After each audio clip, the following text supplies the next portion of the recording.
Okay, let's explore a genuinely fascinating divide in human psychology. Why is it that some people can make a decision and just effortlessly move forward, while others immediately spiral into a vortex of second guessing and doubt? Well, the answer isn't luck. It actually... Now, what's really wild here is that the difference between a highly decisive person and a doubtful one usually isn't natural confidence. Not at all. It's actually a quiet, rock-solid foundation of self-trust, built through everyday habits that most people don't even realize they're missing. Before we go any further, we've got to draw a line in the sand between confidence and self-trust. Confidence is just the external output, right? It's how you project yourself to a crowd. But self-trust, that is a purely internal relationship. It is the cold, hard evidence you gather over time that proves you actually keep your own word. You can easily fake confidence. You absolutely cannot fake self-trust. To help you rebuild that lost self-trust, we're going to move rapidly through a 4-part blueprint today. Mastering your private self, navigating the social world, building emotional resilience, and finally, the compound effect. Let's jump right into part 1, mastering your private self. This is all about building that foundation when absolutely no one is watching. Look, most of us just live on complete autopilot. We're constantly reacting to emails, texts, and everyone else's demands without a second thought. Well, habit 8 is stepping off that treadmill. The daily check-in forces you to pause all that external noise, ask yourself what you actually feel, and then adjust your direction if you need to. Because if you lose touch with your own internal signals, literally none of the other habits matter.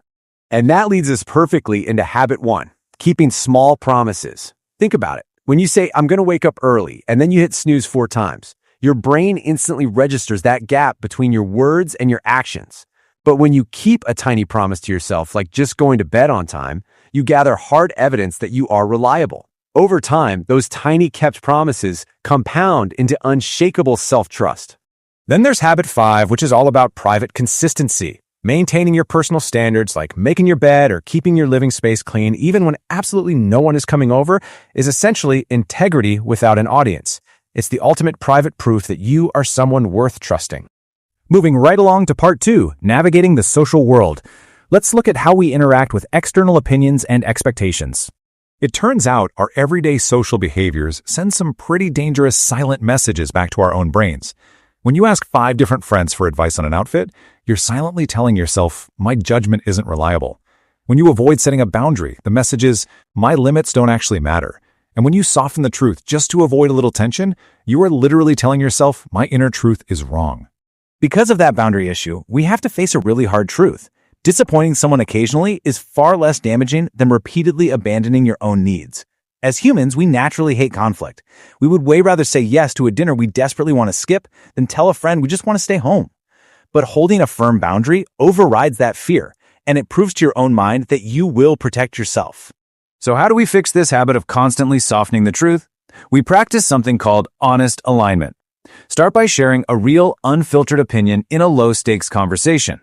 Willingly admit when you simply don't know something, and try saying no to a simple request without launching into some frantic 5-minute apology. Aligning your outer actions with your inner truth is exactly where genuine self-trust lives. All right, part 3, building emotional resilience. This is where we pressure test that trust during inevitable setbacks. Here we find habit 6, learning to actually tolerate discomfort.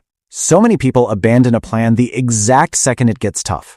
You have to learn to sit with discomfort long enough to figure out, is this just temporarily hard or is this genuinely wrong for me? Because instantly quitting every time things get rough just teaches your brain that commitment equals escape. In habit 3 applies that exact same logic to our mistakes. When you fail at something, do you instantly think, well, this proves I'm totally incapable? Or do you pause and ask, okay, that didn't go well. What can I adjust for next time? You absolutely must separate the error from your core character. That is what allows your self-trust to actually survive a failure instead of completely shattering every time things go wrong. Which brings us to our final stage, part 4, the compound effect, synthesizing these small actions into massive internal belief. When you look at all 8 of these silent habits together, keeping promises, holding boundaries, accepting mistakes, and checking in with yourself, none of them require some massive cinematic personality shift. They are just quiet daily actions. Individually, sure, they might seem way too small to matter, but compounded over time, they literally rebuild your reliability from the ground up. And the ultimate result of all this? Other people's opinions just start to carry less weight. And it's not because you become cold or stop caring. It's because your own opinion of yourself finally carries more weight. Making decisions stops being so terrifying. Setbacks stop feeling catastrophic. Your foundational belief in yourself becomes rock solid. So tell me, which of these 8 habits are you missing the most? If this explainer helped you rewire your mindset, be sure to subscribe for more deep dives into human psychology, and leave a like if you had a bit of an aha moment today. But right before you go, I want you to ask yourself one incredibly important question. If you don't start keeping your own promises today, why should your brain ever trust you tomorrow? Thanks for tuning in.